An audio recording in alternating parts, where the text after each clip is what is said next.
This episode is brought to you by Optimum CBD. Do I sound like Joe Rogan? Get all your premium CBD products from Optimum CBD. For stress relief, pain management, sleep support, and general wellness, head to OptimumCBD.store now.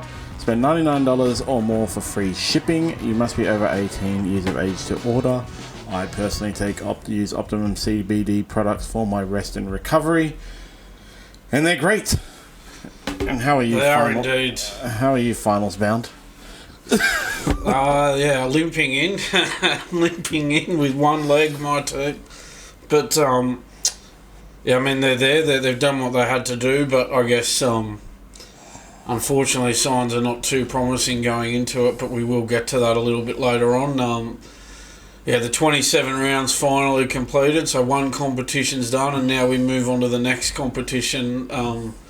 The final series, so it's going to be very interesting, and we'll see how it all plays out. Yeah, as you said, we will get to it, but I see every home team winning this week.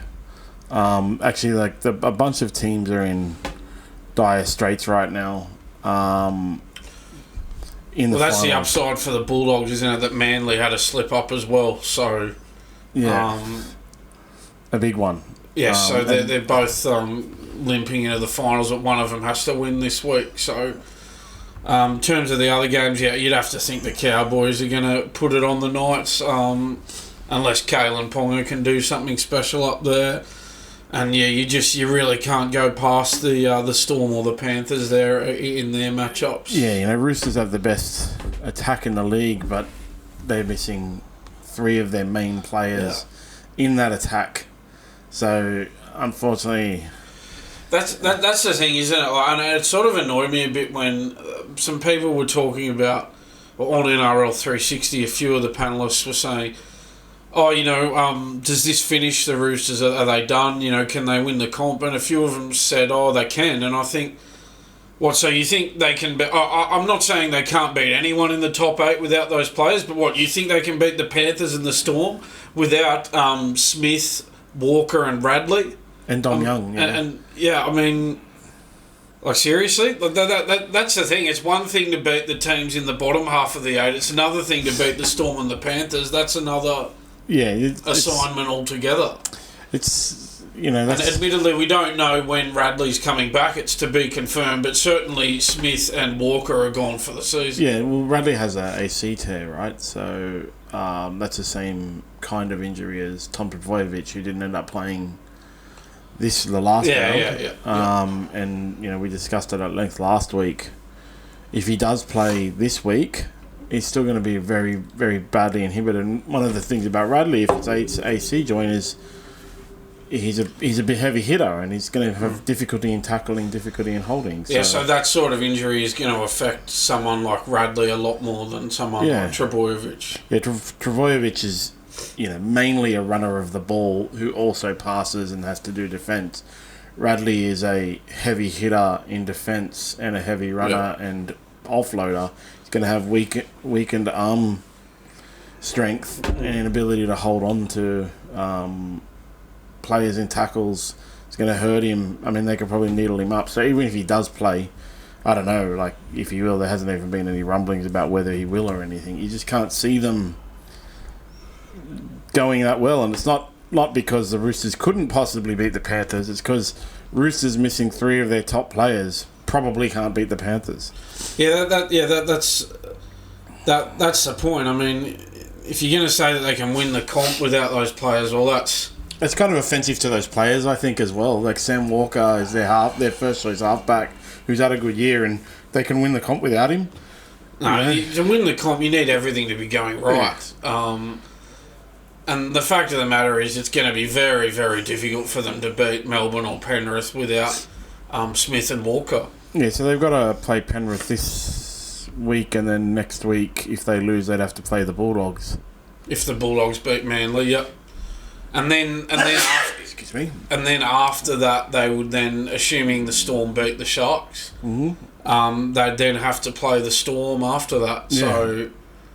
So, it's not. It's you know, and then if they were to win that, they'd probably have to play Penrith again in the grand final. Oh no, they play the winner of the other side, not the Storm, in the third week. So if the Roosters win and they get the week off, they'll play.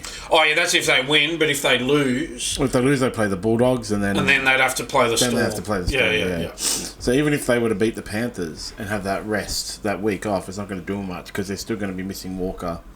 Their run is too hard, unfortunately for them. Like there was a lot of potential for them to actually do damage in the finals, leading up until last week when they lost 3 of their main players. Yeah. But the season is over, and Vic commented on our last week's episode. He can't wait for this episode to see how the ladders turned out. Oh, yeah. Because he did start listening when we started our ladders before the season. So we got him here. Dan got 2 of them right. I got 0 right. So Dan's ladder was the Warriors, Broncos, Panthers, Roosters, Cowboys, Sea Eagles, Eels, and Rabbitohs. That's his top 8. Yeah. Four of the top 8 things there: Panthers, Roosters, Cowboys, and Sea Eagles. 4. But the Cowboys were right. With the Panthers, Roosters, Sea Eagles. Yeah, Cowboys was right. They actually ended up 5th. Got that right. Bottom's 9. Yeah. Dolphins, Storm, Sharks, Bulldogs, Titans, Dragons, Knights, Raiders, and Tigers. So you got the Tigers right. So we got the Cowboys and the Tigers. There you go. Yeah. And mine was Broncos. They really let me down. Storm, Panthers.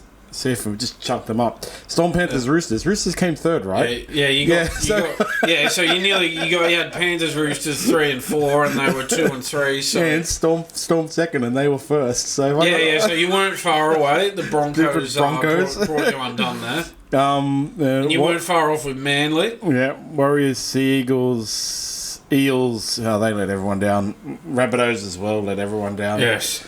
Very disappointing season from them. Sharks, Bulldogs, Titans, Cowboys, Knights, Tigers, Raiders, Dragons. Thank God the Dragons proved me wrong. Ended up coming 10th. So it's a bit of fun at the beginning of the year and the end of the year to revisit what you thought would happen. Yeah. Those pre-season predictions are very difficult, aren't they? Yeah, they are. You don't know how they're going to play. Well, nobody predicted the Rabbitohs would be bottom of the ladder for the first 8 rounds or whatever it was. No. And they ended up nearly winning the Spoon. I mean, even Parramatta finished in front of them, and they were part of Spoon Bowl. Yeah. That's so funny, right? Parramatta in Spoon Bowl and still didn't, and ended up coming 15th. So, well, there you go, Vic. Dan got 2 right and 4 of the top 8 with the teams in the top 8. I got none right and 4 of the top 8 with teams in the top 8. Really, what you can see there from those actually, which a lot of people had the same kind of ladder, is the Broncos were a massive letdown. The Broncos and Warriors clearly failed to back up their last year. Eels and Rabbitohs both had coaches sacked in the middle of the year and failed to live up to their potential. Yeah. And so, to be fair, the Bulldogs did perform above expectations. I had them 12th, you had them 11th. They ended up finishing 6th, so even though they've limped into the finals, we should give them credit for that. Yeah, overall, 100%. They have performed above expectations. And that's the thing with the ladder at the beginning of the year, right? Like, really, it's expectations and failure to meet expectations, even if those expectations are lower, failure to meet it. Because our expectations were for the Bulldogs were to grow and get better, and they failed our expectations by doing better than we expected. Yeah, well, I mean, even the Dragons did better than we thought. I mean, I had them 14th, you had them last. Yeah. And they ended up coming 11th, so, I mean, that's performing above what we thought. The Knights were the other one that was actually the surprise packet getting into the 8, whereas I had them 14th and you had them 15th. Because it was all of that thing about last year, they were wooden spooners until Kalen Ponga went on a run, and that was that expectation that if they have to rely on Kalen Ponga, they're never going to get into the 8. He's had a much quieter year than he did last year, but he's still... I think the Knights have proven they're a little bit more well-rounded because they won some games with him missing and stuff this year. they defended really well against the Dolphins as well. That was a cracker of a game. Admittedly, the Dolphins didn't really throw too much at them, but the Knights held them out well. So, but they got a difficult game up there in Townsville this weekend against the Cowboys. That was a cracker of a game. I think like the Knights and Dolphins. It was, you could tell both of them were playing for a lot. I think the Latrell Mitchell nonsense may have distracted Wayne Bennett a little bit, because all of the stuff with Latrell and the Rabbitohs trying to get him to serve his suspension this year had Wayne Bennett's fingerprints all over it. Yeah. Like, it really did. That's the kind of sneaky crap Wayne Bennett tries to pull. Like, bring him off holiday, get him a fitness test, name him for the week, and that way he doesn't have to... You know what would have been a lot easier for the NRL to avoid all of that was to give him a 2-game suspension, so one of them this year and one of them in round 1 next year. If they had just done that, they would have saved themselves a lot of headaches, but the NRL like to give themselves headaches. Yeah, and that's why I think we've said it since Wayne Bennett signed for the Rabbitohs next year. The Dolphins have been adversely affected by it. I'm really interested to see how they go next year, because they've shown a lot of potential this year. Yeah, we're going to be talking about them later too. So yeah, like, I think, you know, we both had them missing the finals in our ladder, and they ended up missing the finals. Both of us 9th, they ended up 10th. The only reason they ended up 10th was because the Raiders had that ridiculous win against the Dragons. Absolutely. I mean, in the end, if it's any consolation, it didn't matter that game, because it was you. The winner of that game were relying on that Dolphins Knights game to be a draw, and that, as we expected, that didn't eventuate. But still, the game was stupid. You know, the Raiders scored in the last few seconds to win. It was a ridiculous game. So that's our ladder. Bit of fun. I can't wait for next year. Oh, yeah. I'm going to put the Broncos in the bloody spoon for letting me down. Yeah. If they hadn't have let me down... It's your chance to get revenge on the Broncos. I would have been like a magic man, you know. Yeah, I won't be leaving the Storm out of my 8 next year. Meanwhile, Ricky Stewart's Raiders missed the 8. Yes. Because they just didn't play well enough all year. They were never... Like, you can go back to the ladder. We both had them at 16th. We didn't have any expectations that they would make the 8. Even the fact that they were pushing for the 8 up until the third last round.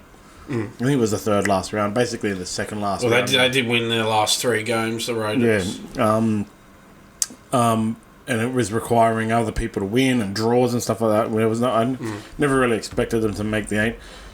But typical media has praised Ricky Stewart's efforts. Yeah. So his quote on the Matty Johns show was, "You look at Ricky's team, a lot of young guys in that team. Just as we predicted, they were going to trot out these lines like, they got a lot of young players.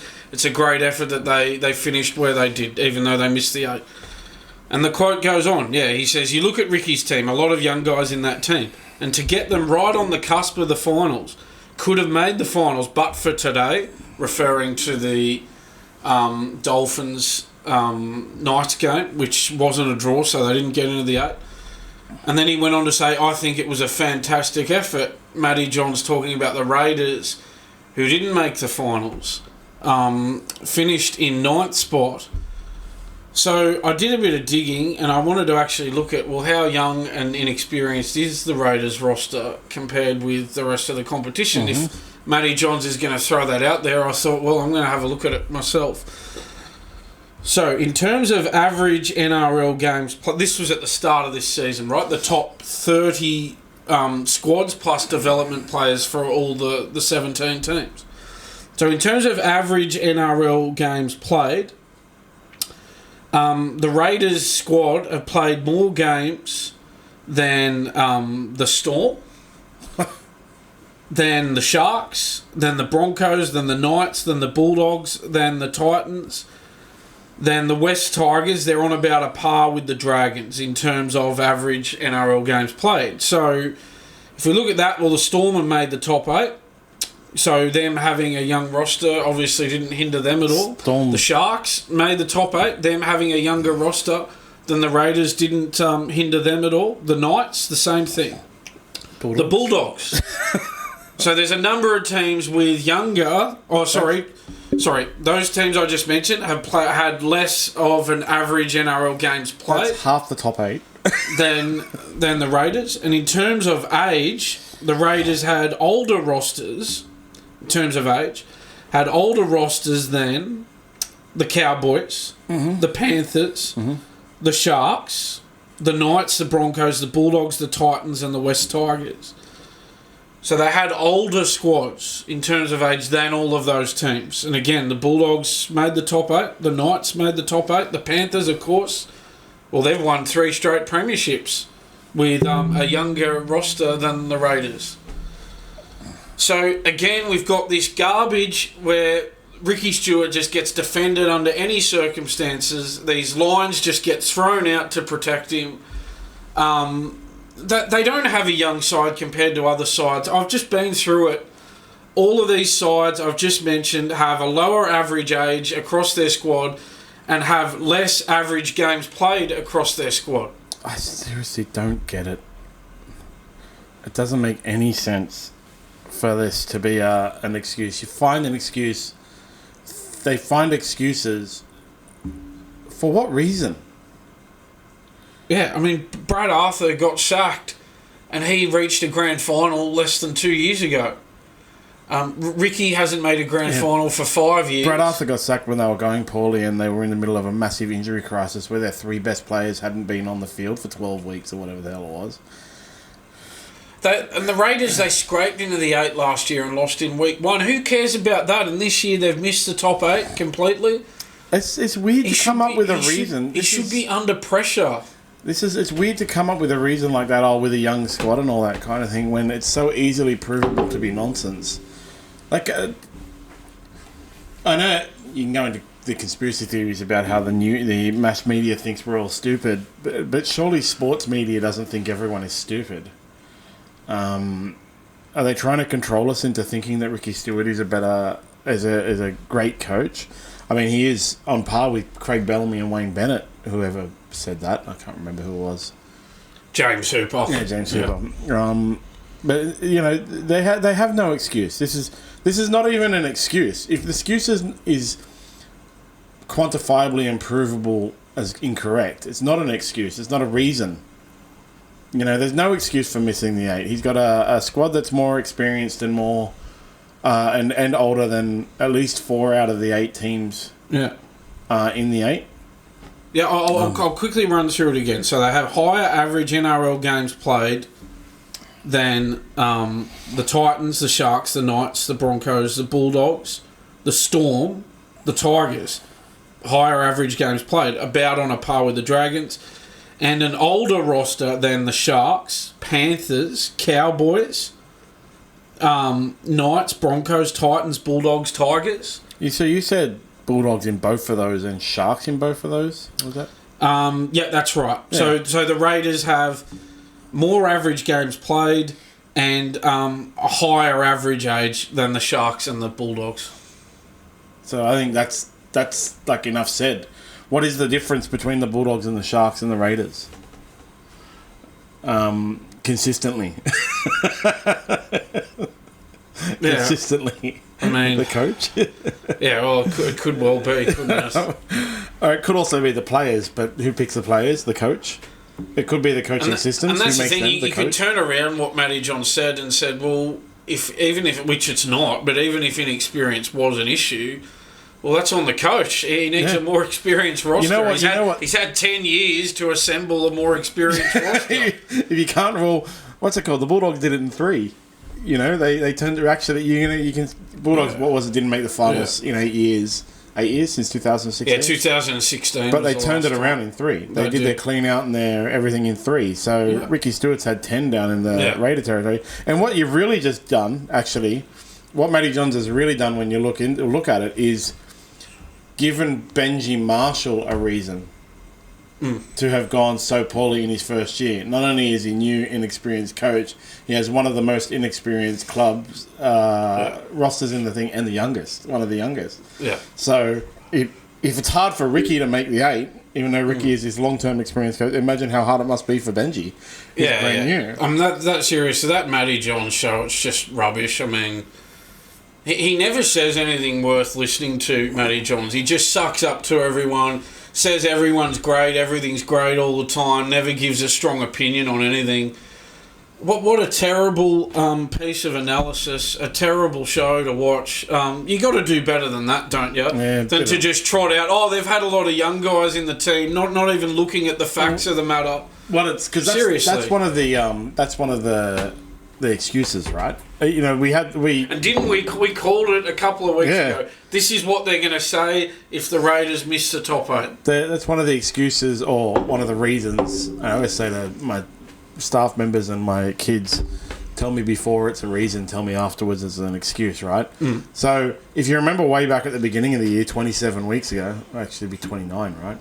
Yeah, whatever, how many weeks ago, we were talking about the danger for the Bulldogs is actually their young and inexperienced roster, especially in the forward pack, because they had the youngest and most inexperienced roster. Well, I think it was their most experienced forward, I can't remember who it was even, had only played 80 games and wasn't even a first choice. Yeah. And look at what they did. So that if they had have missed the 8, we were talking about it, everybody in the media and stuff like that was talking about it before the season started. This is where the Bulldogs are weak.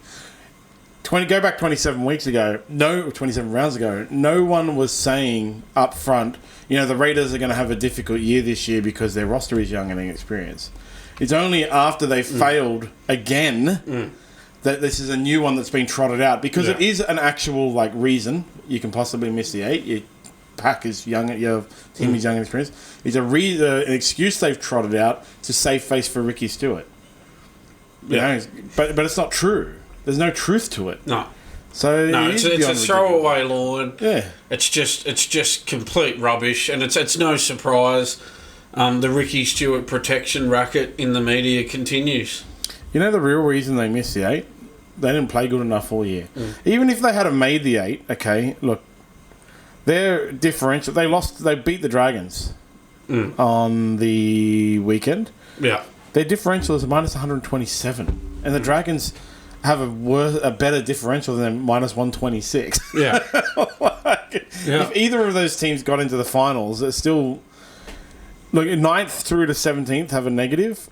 To be honest, if the Dolphins had have won and been in the 8, then you would have been able to look at it and go, well, the top 8 all have positive differentials, and the bottom 9 all have negative. It's just because the Knights got in, it didn't end up like that. Yeah. Right? So, if the Dolphins had a 1 by 1, then it would have been on 0. But, there's no reason. Actually, there's only one reason why the Raiders missed the finals or did poorly for the year for the 10th year in a row, for the past 9 out of 10 years, is because the coach. I wish the media would stop treating us all like idiots, like we don't see what's going on here with Ricky Stewart. We can see quite clearly that there's double standards for him, that he gets well looked after, he's not getting results, and yet he gets these long-term contract extensions, and the media won't touch him. We can see it very clearly. We're not stupid. You seem to think we're stupid and we're going to just go along with, they had a really young side, so it's acceptable that they missed the top 8, when, as I've pointed out, that's not true. Stop treating us like we're fools. We know what's going on. We know you're protecting him. It's just completely ridiculous, the whole thing. It's beyond ridiculous. He's got another 5 years to turn it around. Yeah. And, even if he fails, they'll just come up with some other excuse. If he re-signs his current squad next year, will they still be young and inexperienced? Yeah. No. But notice how no other coach gets these excuses made for them. Other coaches are actually judged on their results. Oh, well, Flano missed the 8. Kevin Walters' job is in danger. Flano missed the 8 because it is his first year and they far exceeded expectations. Next year, if he has the same issue, they're not going to be going, he has a young, experienced side. Dragons fans are going to be calling for his blood. Yeah, that's the reality. I think, as we pointed out, the Dragons performed above our expectations this year. But if they miss the 8 next year, well, the knives will be out. That's just the way it goes. You can't... For most coaches, you can't miss the top 8 2 years in a row. Expectations for every year, for every fan, is always to improve. Every fan. And that's the thing. If the Bulldogs had have missed the 8 this year, well, Serraldo would have been under pressure because he missed it last year. Yeah. But he's made it this year, so the pressure's off him now. Well, if he had missed the 8 and he at least had improvement, because the expectation is to improve. Yeah, yeah. If they had finished 9th or something, Broncos, they probably would have. The Broncos finishing anything less than winning a grand final was always going to be below expectations because the expectation is to improve, right? So, if the Bulldogs hadn't missed the 8 this year but improved, then next year would have been Serraldo's last year if he doesn't miss the 8. Now that they've made the 8, he can probably miss the 8 next year and it'll be like acceptable. But the expectation would be that they improve. Yeah. They're anything less than a Bulldogs finishing next year, regardless of what happens during the finals. If they don't finish in the 4 next year, people are going to see it as a letdown. Underperforming.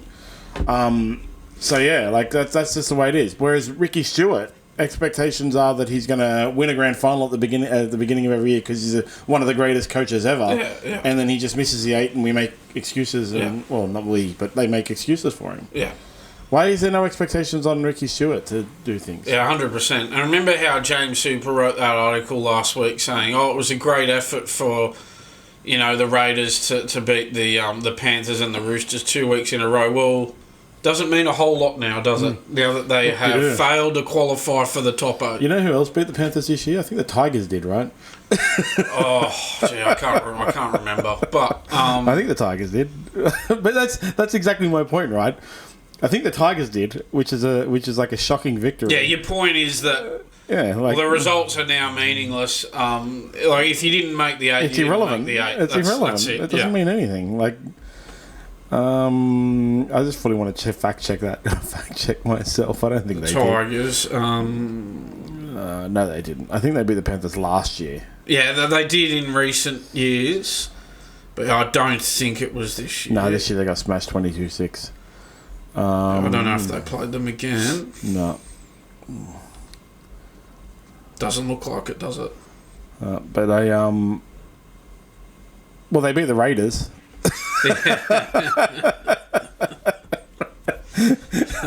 but who's going to remember that? They beat the team that almost made the 8. What we remember right now for the Tigers is they got smashed 60-26. Yeah, well, the only thing we remember is that they've unfortunately claimed their 3rd straight wooden spoon. So over at the Bulldogs, there's some controversy yesterday. Now, this beat-up is a beat-up. They're going to have a press conference at 11, so it's 10 a.m. on Tuesday today. Yeah, so we're going to miss that. Now. So and the only reason they need a press conference is because the beat-up of what happened yesterday, in which it was discovered that Josh Addo-Carr had failed a roadside drug test, so a random one, testing positive for cocaine after training on Saturday last week, I think it was. Or this Saturday, whatever, it was a Saturday. And then Phil Gould tweeted out that it was media beat up and that what had happened is he'd been pulled over, done a random drug test, and then been let go by the police.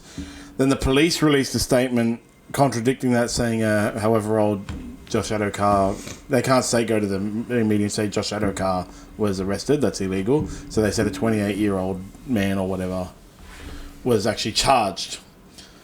And then the Bulldogs asked Josh Addo-Carr not to go to the awards night last night because of it. I was at the awards night last night. It was a great night, but that's all that everyone could talk about.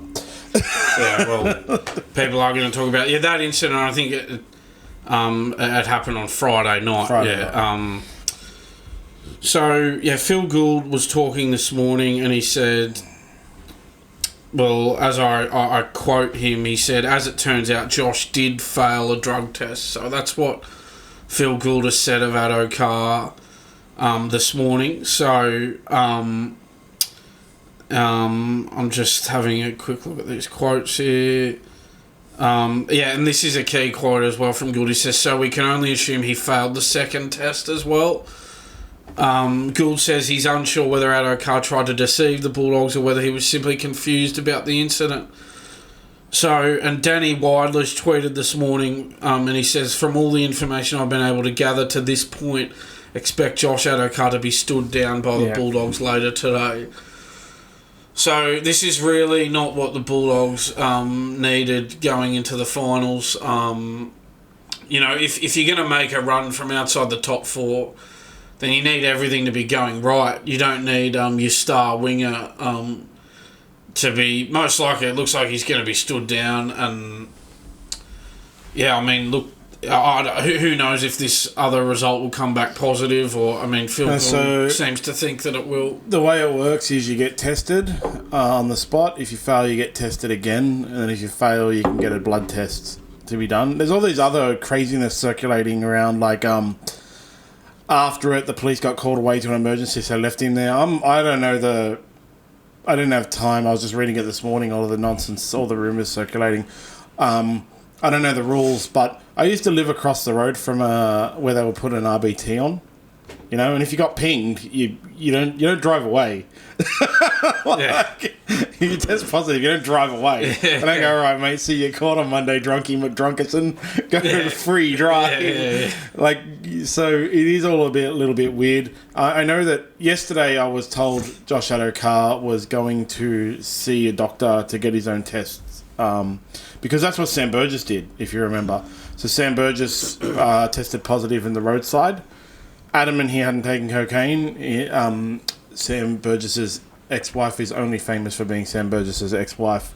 Then went to the media and said, oh yeah, he's a mad cokehead and he takes coke all the time and he's coking McCokerson and the Rabbitohs and the NRL covered up all of his coke for years throughout his career and stuff like that. So he went and got himself a blood test and they went, nope, no cocaine. So Josh Addo-Carr's gone to do the same thing.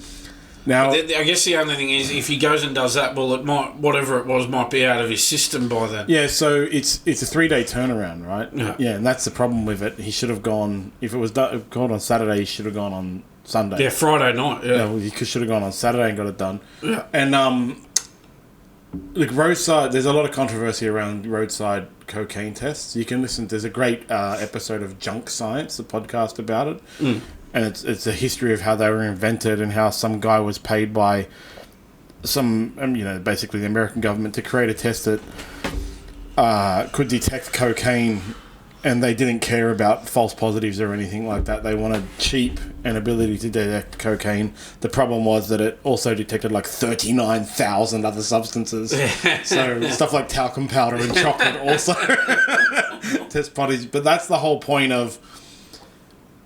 You do a test, you wait a little bit, you do a test again, and then if you are, my understanding, well, if it works the same as drinking, they then take you to the police station and book you because, bro, you tested positive for a substance, you can't be driving. Let's go to the police station, they book you and do a blood test.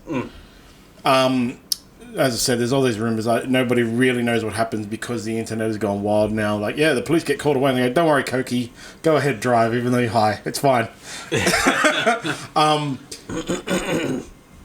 But I think the big issue here is that there was so they have this thing where it was like, Josh Addo-Carr informed the Bulldogs and then told them that he didn't test positive. So Phil Gould tweeted out that there's no truth to the rumours, and the police, that's the problem with it.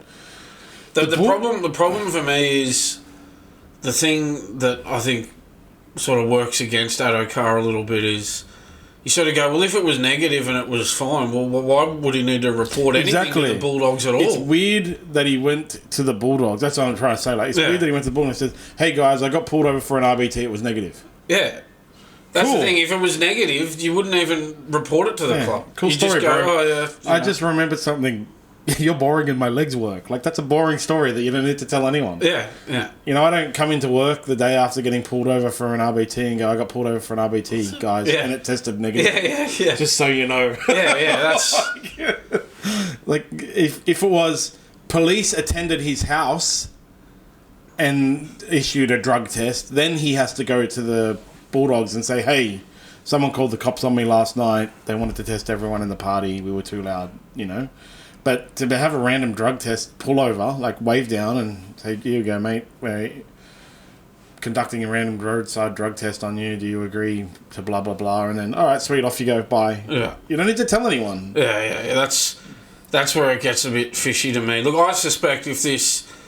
this second test that they think is going to come back positive. I think if it's confirmed to be positive, I think the Bulldogs will get rid of him. He was already on thin ice. I think he got in a brawl in the Curry knockout. Yeah. Might have been towards the end of last year. Something earlier this year as well. Yeah, he's been on thin ice for a while, and I suspect that Phil Gould's patience has pretty much run out with him. So if this is confirmed to be positive, he might never play for the Bulldogs again. If he gets negative from the test, he's still created a situation that brings everything into a negative light.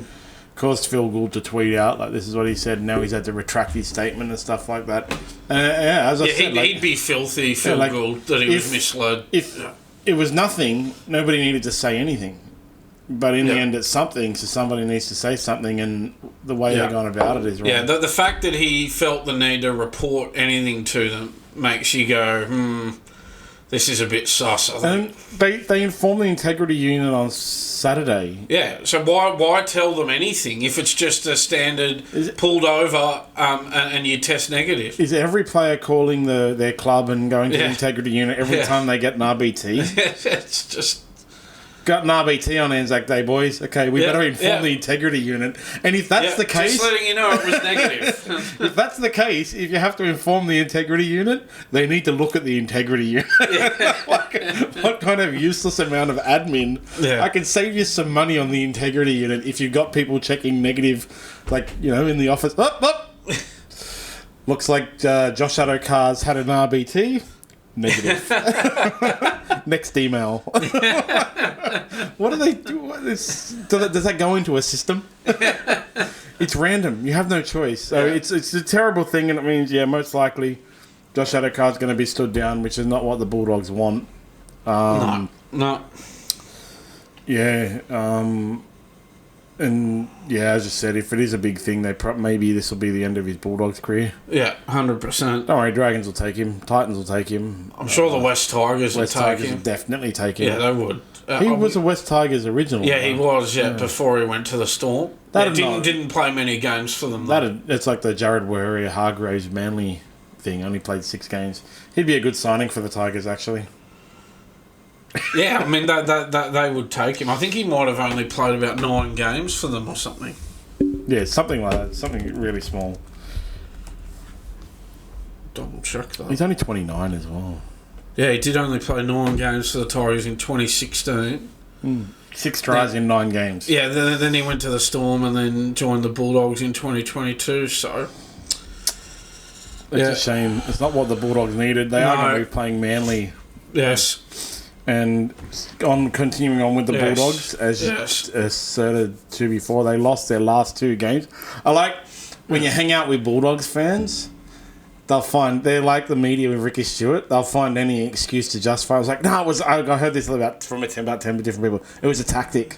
Serraldo lost those on purpose to give everyone a false sense of security and make sure they had an easy run in the finals. Yeah. What are you talking? The problem... Excuse me. The problem with that argument is that argument would have stacked up if they had nothing to play for. But the fact, excuse me, sorry. The fact is, before the game against Manly, the fact of the matter is they were still a chance of making the top 4 at that point. So they had no reason to take a dive and lie down in that game. And even the game against the Cowboys, I mean, as it's turned out, they've got a home final, but only because Cronulla beat Manly. Yeah. As far as they knew, there was a chance that they could have been going to Brookvale to play Manly. And to be honest, I thought Manly were really disappointing against Cronulla. I thought Manly were going to win that game before that game. Tom Trbojevic didn't play, right? He didn't know, but they still had more to play for than Cronulla, though. I mean, Cronulla knew they were going to come fourth. So I was really disappointed by Manly in that game. So what I'm saying is, well, the Bulldogs essentially were playing for that home, to the best of their knowledge at that time, they were playing for a home final in that last game. So I just don't quite buy the argument that they've just taken a dive in the last 2 games because they were guaranteed of making the 8 when, well, they still had a top 4 position to play for against Manly, and then against the Cowboys they were playing for a home final. Yeah, it's nonsense. The only time I've ever believed even slightly the take a dive kind of, or like not try as hard in the last game of the season was that Dragons versus Eels in 2009, where no matter what happened in round 26, I believe at the time, Dragons were playing the Eels at Cogra. No matter what happened, next week, the Eels were playing the Dragons again as the Dragons' home game. Didn't matter what happened. It was the year that, depended on what happened, whether the Bulldogs or the Dragons won that night, was... Bulldogs had to lose against the Tigers, who were coming really low, and the Dragons had to win and Dragons get the minor premiership. But either way, the Eels were playing... No matter whether the Eels won or lost, they were playing the Dragons at the beginning the next week. So they rested Nathan Hindmarsh and stuff like that. That one was they didn't try to lose. They just didn't try as hard because it didn't make a difference. The Bulldogs this year, the last two games, they tried as hard as they could. They just lost. And the game against the Cowboys, Hutchinson had one of the worst individual games I've seen from a rugby league player in a long time. That's true. But what we should as well point out is that, he was only there because Matt Burton was out of the game. So they will get Matt Burton sat out with that concussion stand out. So Matt Burton will come back in this week and we won't see Drew Hutchison. Bronson Cherry was also out of that game suspended, and of course Addo-Carr was out, although there's probably not much point worrying about that now because I don't think he's going to be playing for them again, so they can't be thinking about him. So those players were missing from the game against the Cowboys, and Stephen Crichton was missing from that game against Manly. So that's the only silver lining I see is that they were undermanned in those two games. And look, put it this way: if they do beat Manly this week, those two games will be forgotten about. Absolutely, they will be. Those two games they tried as hard as they could with what they had, and if it had have been a game that. If you think of a what if, and those two games were the two games they needed to get into the finals, I don't think you would have seen them get into the finals as well. I think they would have lost no matter what. They had everything to play for, which was to get into the finals. Yeah, they had a top four. They were playing for a top four spot against. I love the thing though, they'll just grasp at straws. No, it was a tactic. They did it on purpose. Yeah. They didn't try as hard. What are you talking about? But what we will say again, I'll say it again: if they do beat Manly, those two losses will be forgotten about. Nobody will even remember. The fact is, though, they conceded 78 points in those two games. That was shocking. I think that was the worst thing. Yeah, exactly. It's not just that they lost; it's the way they lost these games. All year they haven't conceded more than 30 points. That was a great stat. They had the best defence in the league 3 weeks ago. They had it. Yeah, and I did an article about it. And then they just got absolutely annihilated. So they conceded 6 tries against Manly, conceded 7 tries against the Cowboys. They, as you said, they were the best defensive team a few weeks ago. And they finished the season as the 3rd best defensive team. So they've slipped down the defensive rankings. It's quite a lot. It's a bit of a slip in 2 weeks. That's a fair slip. That's the thing. The top 4, it's so important under this final system. So they definitely had something to play for against Manly. And people using this excuse, they've had to travel a lot. They went to Bundaberg and then Auckland. But this is a load of rubbish. These guys are professional athletes. They travel all the time. The teams outside Sydney, they're travelling all the time. The Warriors, they travel internationally every second week. That's part of the job. You can't be using that as an excuse. And if you are going to use that as an excuse that we did a bit of travelling, well, you're not going to go anywhere in the finals. If that's an issue for you, you're not going to go very far come the finals. No, and they did a camp every single week, I believe, the Bulldogs. Actually, it was they would do a camp. Because their whole shtick this year has been all about being connected and being together and all that kind of thing. So look, there's no excuse. They just got outplayed. The silver lining is that they actually have the easiest run out of all of the teams in the 8, the Bulldogs have the easiest run not disparaging the teams they've got to play, but they have to play a understrength Manly without Tom Trbojevic away from home. So that's a good one. Like Tom Trbojevic may or may not play. Who knows? We'll find out today. I think he will, but he might be not at his best as a result. Then they've got to play most likely an understrength Roosters, missing their 3 best players most likely because Roosters have to play Panthers.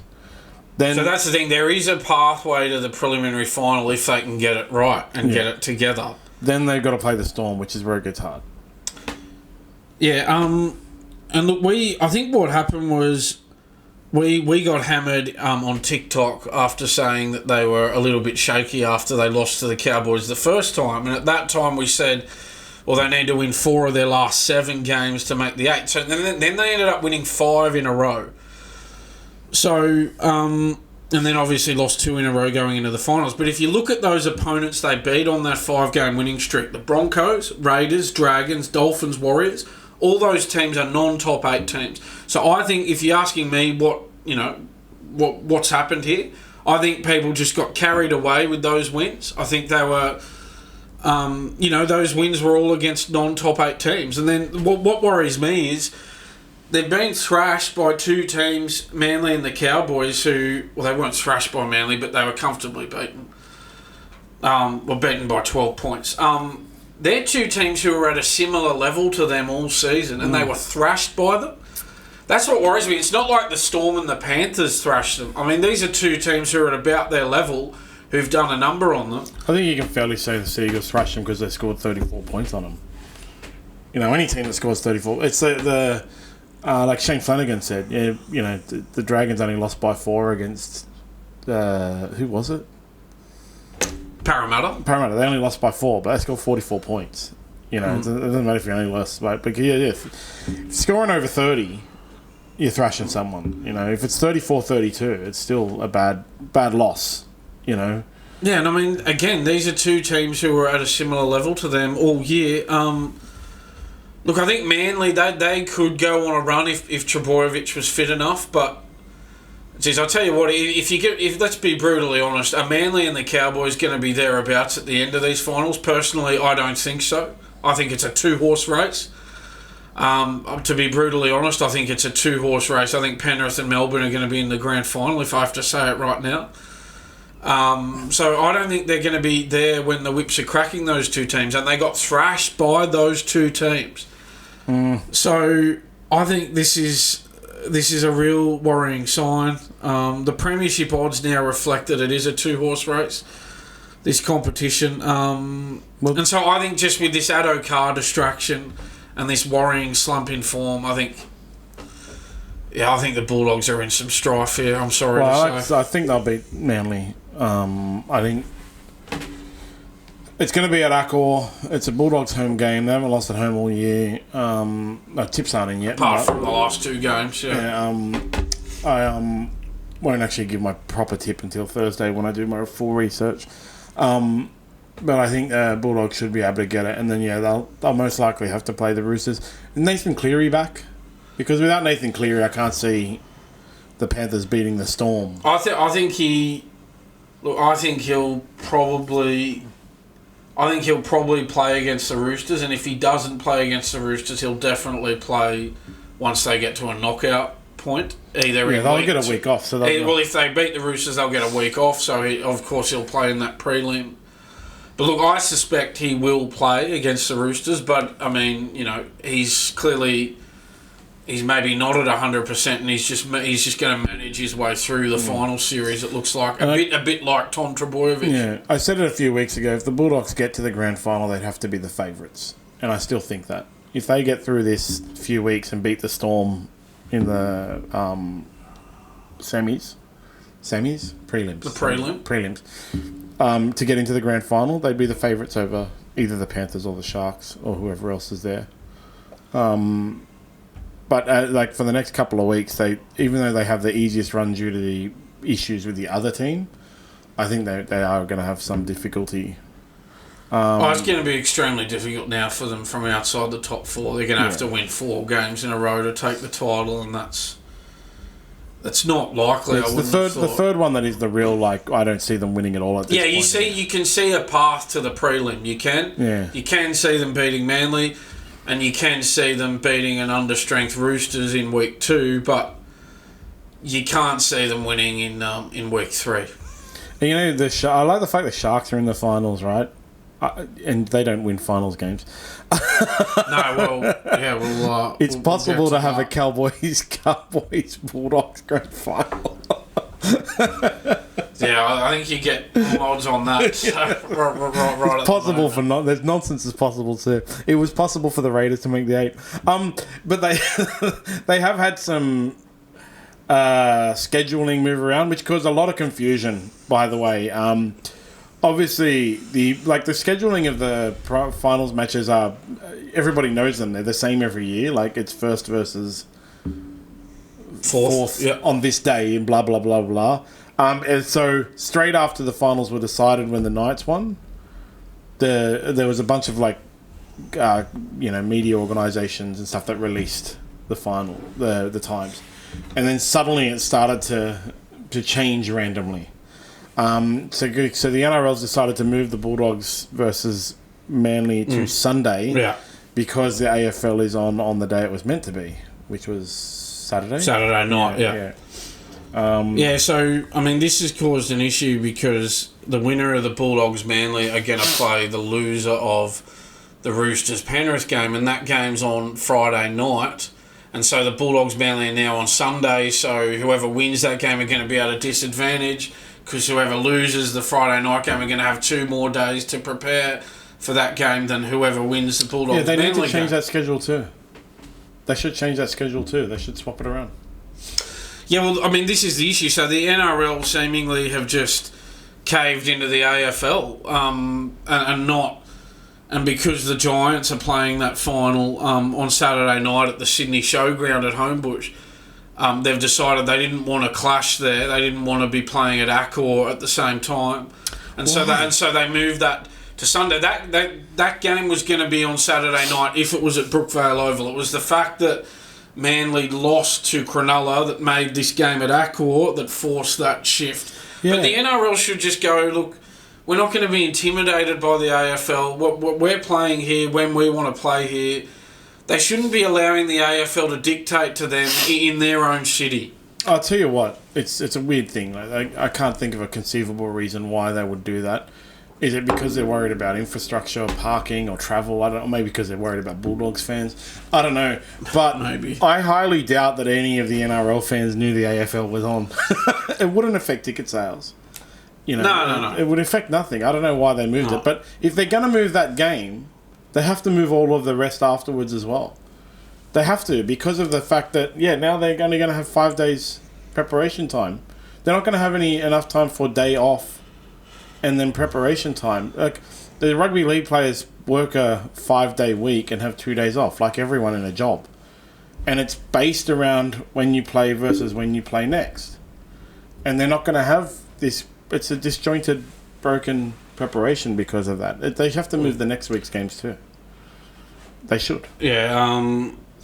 I just don't like the NRL caving to the AFL in Sydney. The NRL needs to stand up for themselves in these sorts of situations. So GWS will play the Lions on Saturday at 7:30 p.m. It'd be quite a nightmare to go to either of those games if they were both at the same time. And leaving would be just horrifying. But it's the NRL allowing themselves to be dictated to by the AFL in their own backyard. It's a weird... I would love to be a fly on the wall in that board meeting where they decided that. Like, oh, guys, oh my God, like panic stations, the AFL's on the same day. And there should have been one person there with a voice that went, who cares? Why does it matter? You know what else is on the same day? Other stuff. Like, who cares? I mean, another option could have been to have the Bulldogs-Manly game on Friday night, maybe. That would have avoided this issue of the turnaround. It's just a weird... Then again, I guess then Penrith and the Roosters might be blowing up. But then, I mean, you can just play that game on the Saturday. They have to... If they're going to move one game... That's what I mean. The structure is known every year at the beginning of the year because that's the way it is, right? Because of rest days and breaks and stuff in between. So if they're going to break the structure for 1 week, it breaks the whole structure, so they should have redone all of it. Yeah. I mean, you could have just moved Bulldogs-Manly to Friday night And you could have the Penrith game. The Penrith game could have been on Saturday, and you could move one of the other ones to Sunday. NRL will always do weird things. And the Roosters are playing when? Friday. The Roosters are playing Friday night against Penrith at Penrith Park. And there's an issue with their record against the big lads, actually. Yes. Yes, they've only won one of their last 20 games against the Storm and the Panthers, dating back to 2020. And of course, the Storm won the premiership in 2020, and the Panthers have won the 3 since then. So they've been the 2 dominant sides over that period of time, and the Roosters only have 1 win out of 20 against these teams. And yeah, as you say, with Brandon Smith and Sam Walker both gone for the season, Victor Radley, well, he's got an injury. We're not sure how long he's out for, but this is an issue for them as well. So yeah, it just you really do think this is going to be a tall order for the Roosters, troubling those 2 sides going forward. And obviously with Luke Keary going, Joey Manu going, Jared Warrior-Hargreaves going, Joseph Suoliti going. They want to send these players out on the best possible note, but it looks like they're going to have real difficulty. No, it's too big of a mountain to climb. The Roosters, the main thing about them this week is they lead this year is they lead the points scored by a fair while. It's like 738, with the next highest being, I think, the Storm. Let me just check. Yeah, Storm 692. Yeah, so they are the best attacking team in the competition, and they don't have that bad of a defensive record. Actually, I think their points differential is the best. Yeah, plus 275. Yes. So they're pretty good at defense too. But it's just these key players being out. Yeah, and the fact that they can't seem to beat the Storm and the Panthers. Yeah. They can beat everyone else. If you put them up against anyone else in the comp, I think they could get through week 1. Yeah. Anyone else in the comp, I think. Yeah. But if you put them up against Storm and Panthers, I can't see them winning week 1. And then they are going to have to play the Bulldogs most likely second week. But you just don't win the premiership losing your first choice halfback and your first choice hooker. It just doesn't happen. No. Unfortunately for them, it just doesn't happen like that. No, definitely not. You need everything to be going right to win a premiership. You don't win a premiership with key players out injured. Unless you're out injured, right? Unless you're the Roosters and you just put a player in who's injured. They'll always be the outlier, the exception. But the exception doesn't make the rule. And you just can't see it. I mean, anything can happen, but it's not like combat sports. In combat sports, you can go for 5 rounds getting dominated and they get a head kick in the last 15 seconds to win the world championship, like Leon Edwards did. Dominated for 5 rounds, last 15 seconds, head kick, boom, knockout, dead. That doesn't happen in rugby league. You can't. Yeah. Because if you're getting dominated for the first 79 minutes, you're down by 20. Yeah. It's not coming back, unless you're the Dragon, again, outlier, almost the Dragons versus Parramatta. Yeah. But it is possible to score, 5 tries in 10 minutes. Well, 28 points in 10 minutes if you're the Dragons against Parramatta. But it just doesn't happen. So if they're getting dominated, pushed all over bullied all over the park, they can't create creativity because they don't have their first choice halfback or first choice hooker. They're going to get dominated by the Panthers this week, and then you most likely play the Bulldogs next week. So it's just, they could get to the prelim, but it's just, you just can't see them beating the Storm or the Panthers. If they lose to the Panthers and they beat the Bulldogs, they have to play the Storm. Yeah. So, and down there too, assuming the Storm beat the Sharks. Yeah, it will be. It'll be a home final for the Storm. So good luck with that. No chance. Meanwhile, speaking of the Sharks, look, I've tipped against them. I'm tipping against them their whole run. Because that's the Sharks. They can't win in the finals. They got the Storm up this week. Tip against them. Next week, my guess would be, Cowboys will beat the Knights, so they'll be playing the Cowboys. I tip against them. Even though it'll be a Sharks home game, I'd tip against them. And then they're out. Even if they do manage to beat the Cowboys, they'll play the Panthers, they'll be out. But if they do beat the Cowboys, then or the Storm, they'll at least have won one game in recent times in the finals. Yeah, well, since winning the comp in 2016, I can run you through it. 2017, they were knocked out in week 1 of the finals. 2018, they lost 2 of their 3 finals games, went out in the prelim. 2019, knocked out in week 1 of the finals. 2020, knocked out in week 1 of the finals. 2021, they didn't make the finals. 2022, they lost both finals games, went out in straight sets. 2023, knocked out in week 1 of the finals. So, since winning the comp in 2016, the Sharks are 1 from 9 in finals games. Yeah, this is a real problem. I at this point, and I don't do my full proper tips until Thursday, but at this point, I can't see the Sharks winning any games. Well, you feel like that Storm Sharks is the most certain result of the weekend. I can't see how the Sharks could beat the Storm. Not at all. Like, I can't see it at all. No. And then I don't know how the Sharks address that. Their coach is Craig Fitzgibbons. He's a premiership winner. He's won Origins. He's a winner, you know. But getting that Sharks over that culture is going to be a nightmare. Yeah. And if it's a bit of a weird one actually, because if they've made the finals, they made the top 4, and then if they bow out in straight sets, Fitzy goes around again. How long do the Sharks put up with that? You know, like... Well, at some point you got to go, look, are we happy just getting to the finals, or do we want to do something once we get to the finals? Yeah, exactly. They do. And how long?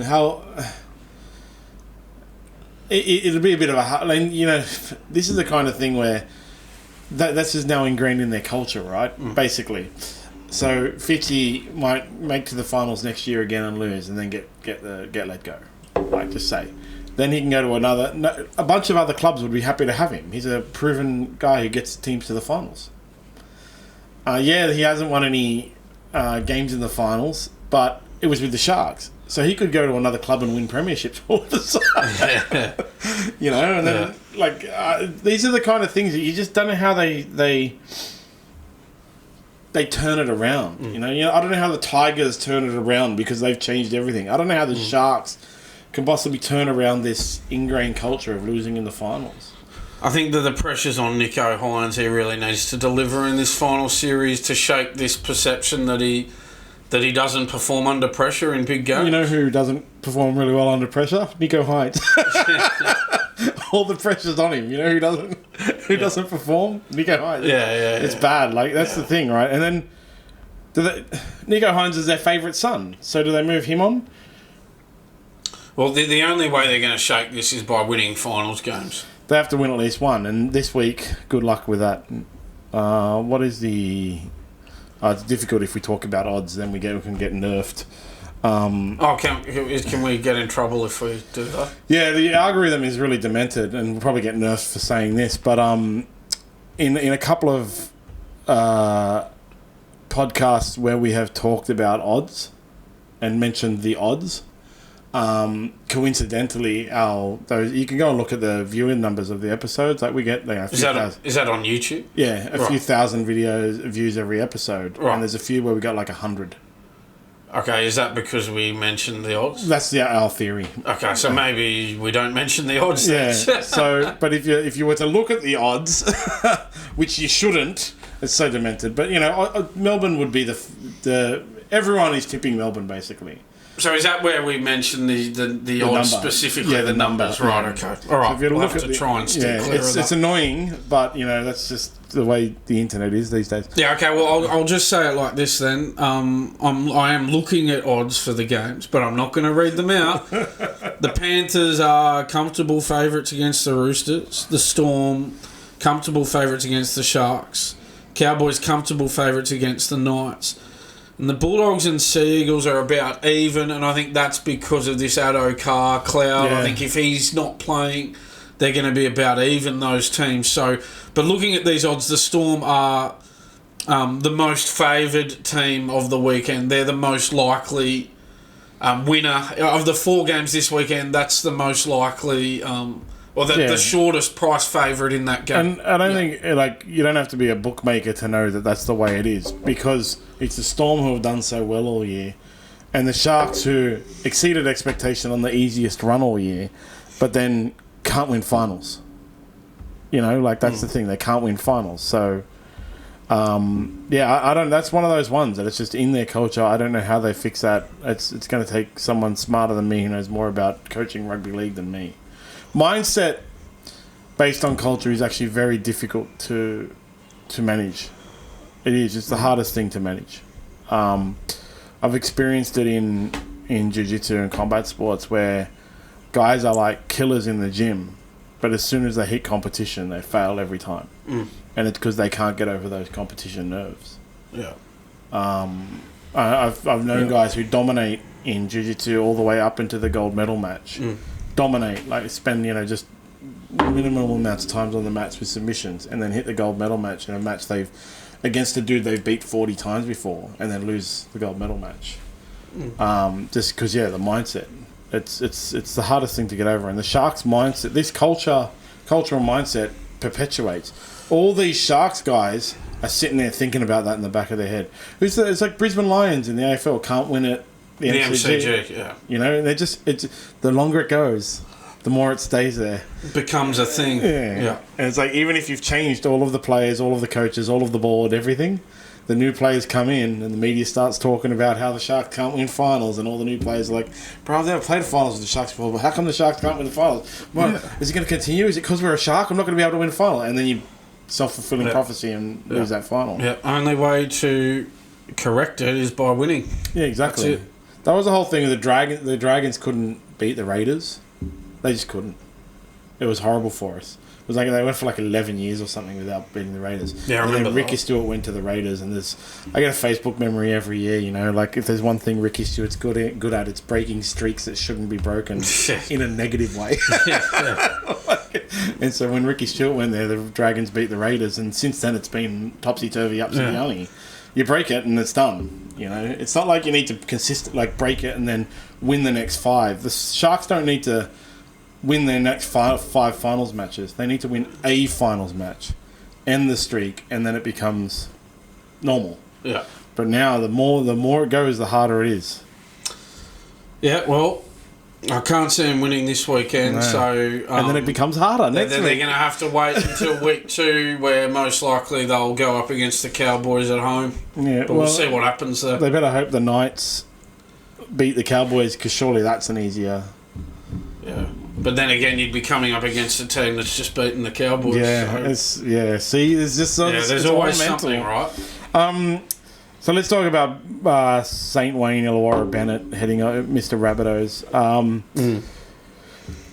The Dolphins, all the Dolphins needed to do was win this weekend to get into the finals. Earlier this year, they were top 4. Yep. They were one of the top teams, best teams. So they opened the season against the Dragons poorly. He made a complete reshuffle. They went to the top 4. He signed with the Rabbitohs. They started losing. Rabbitohs started to improve straight away. Every time there's an issue with the Rabbitohs, the Dolphins have a bad week. As it was what happened this week. There was an issue with the Rabbitohs trying to get, when their suspension was handed down. All of a sudden the Rabbitohs have all these, as I said at the beginning, Wayne Bennett fingerprint type things, like not naming Alan Langer, naming question mark in the 7th spot and stuff like that. They were trying to get, for everyone who doesn't know, Latrell Mitchell was on annual leave as declared by the club because he was injured and not going to be playing for the rest of the year anyway after the white powder photo. And then when the suspension from the NRL was handed down for 1 week, suddenly Latrell was fit and could possibly play this week. Yeah. And if he was fit and could play this week, he was going to be named to serve his suspension this year, so he'd be back around 1 And we know that Wayne Bennett would have had his fingerprints all over. Exactly. So he was more worried about having Latrell Mitchell available for round 1 next year than he was about getting the Dolphins, his current club, into the top 8 this year. Yeah, 100%. Allegedly. You say allegedly, you can't be sued, right? Okay, well, what we can do is state the facts, and the fact of the matter is he signed with Souths on May 21, and that was after round 11. And after round 11, the Dolphins were in 4th spot with 7 wins and 3 losses. They finished the regular season 10th with 11 wins and 13 losses. So since he signed with Souths, they won 4 games and lost 10. So those are the facts of the matter there. Since he signed with South went from being wooden spoon to they did end up 17th or whatever. Sorry, 15th, 16th, but they avoided the spoon by winning 3 in a row after he signed with them. Since he signed with South, a bunch of players have signed with South, including Dolphins players.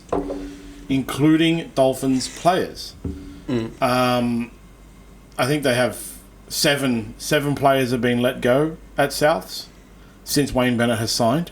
7 players have been let go. It's somewhere between 7 and 9, and they've signed like 6 or 7 players. Yeah. And as I said, last week of the year, Souths have a big Wayne Bennett-esque thing, and the Dolphins end up losing and missing the finals. Yeah, well, they won 4 games and lost 10 from their last 14 games. So, it's pretty clear as day there that it had an impact on them. 100%. And I've said it multiple times. We've said it multiple times since he signed. The Dolphins should seriously be looking at this and complaining to the NRL. And the NRL should make rules around it. Yeah, and that record I just said, those last 14 games, that was their record after he signed with South. Yeah. Won 4 games and lost 10. I think they also were in the top 4 before he signed with South. I think they also won 2 straight after, something like that, right? So it was the week he signed, something like that. The week he signed, they won the next 2, and then after that, it's the stat gets even worse.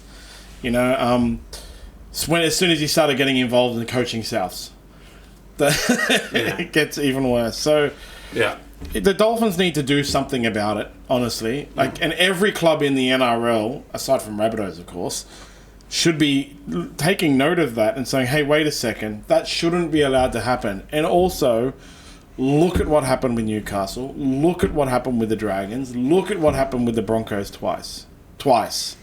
Man, Broncos once bitten, twice shy, right? But I'll tell you what, it shows, the Melbourne Storm, and I know it's an assistant coach, it's a bit of a different scenario, but as soon as Jason Ryles signed with Parramatta, the Storm said to Jason Ryles, all right, you're done here, we don't need you anymore. We don't want you around, given that you've now signed with another club for next year. So that's strong leadership from the Storm. It's just a shame the Dolphins didn't show the same. Yeah. They should have let him go as soon as he signed with South. I really think the NRL needs to do something about that. They really do. They should, because that can happen to any club, and Wayne Bennett's done it so many times. Other coaches haven't really done it noticeably, but Wayne Bennett has done it so many times and devastated the club after he left. Left it in a That's the thing, he's doing that to the Dolphins while he's still there. Yeah. What's going to happen to him after he leaves? Did it to the Dragons as well. With the Knights, it was hard to see. You couldn't see it because they were already going really poorly while he was there because of all the Nathan Tinkler stuff, right? But after he left, it took him ages to get back on track, and they went through multiple coaches and all that kind of thing. With the Dragons, it was the same thing. They were top of the ladder until he signed, and then they ended up we looked at it a few weeks ago, they ended up finishing 6th. And then bowed out in the finals, and they're still not, where 13 years later they're still trying to recover from it. The Broncos went through coach after coach after coach, and there's the thing, right? The Broncos, how stupid were they to do it again? But the NRL should look at that and go, look at what effect that when Nathan Tinkler screwed up the Knights, they put a staff salary cap in place.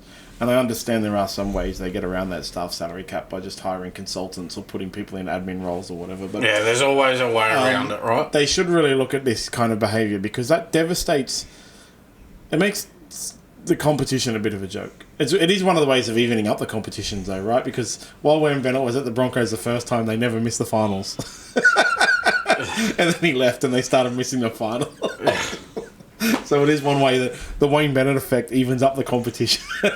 And then they get stats to prove it. But it's terrible what he did to the Dolphins. It is. And that's a new club.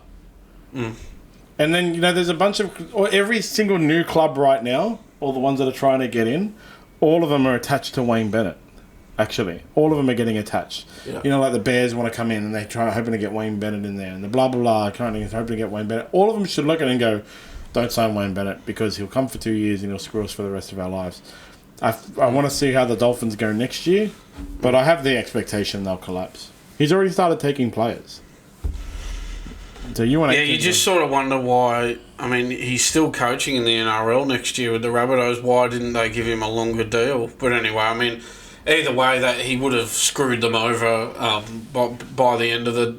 Whenever the deal ended, the same thing would have happened, you know. So I guess if he had another year or two on the deal, well, the same thing would have happened a year or two down the track. I'd say the Rabbitohs have got to sit there hoping that he retires after he finishes. They got a better hope, because if he doesn't and he goes somewhere else, Rabbitohs are going to get screwed as well. Yeah, well, I mean, like the Broncos, they're signing him for the second time around, so you'd think they would have learned the first time. What is it there? Fool me, George Bush. Fool me once, shame on you. Fool me twice, you won't get fooled again. We are going to be talking about another US president later too. I love that guy. Wayne Bennett, continuing on with Wayne Bennett, he believes they should get rid of the bunker. Yeah, look, this was in reference to an obstruction call that went against the Dolphins. Early in the game, it was a key decision. It was 0-0 at the 23rd minute when they had a try denied. The try was taken off them after an obstruction was found in the lead-up, with lead runner Connolly Lemuelu coming into contact of the outside shoulder of a Knights defender. Bennett blew up in the post-game press conference, called for the NRL to get rid of the bunker. I've got to give him some credit. I wanted a coach to actually say they should get rid of the bunker, and he said it in the post-game press conference. So as much as we just criticised him, I'll give him credit for that. Yeah. Good on him for saying that. More coaches should be saying the same thing. Did you see that video? Of the disallowed try? Yeah.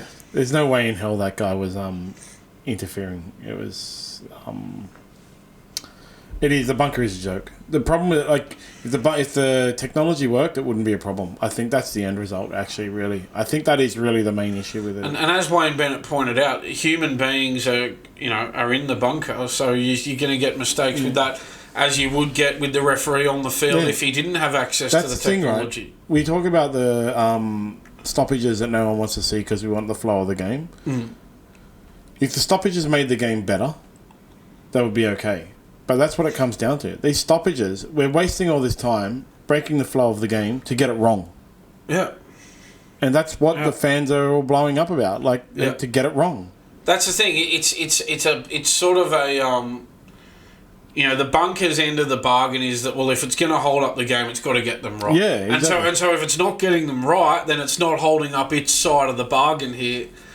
And there's no point in having it. And when we've reached that point now, we really have. Yeah, the bunker was a massive investment by the NRL based on the NHL thing of having it off-site and all this kind of crap, so they can't be influenced by the crowd, and they have more high-definition video and all this kind of nonsense. But it doesn't. That's not the problem. No, that's not looking at the issue. Yeah, the issue is they get it wrong. And so wrong. Yeah. So wrong. Yeah. There was the try the other day, when was it, last week or the week before, that was clearly out.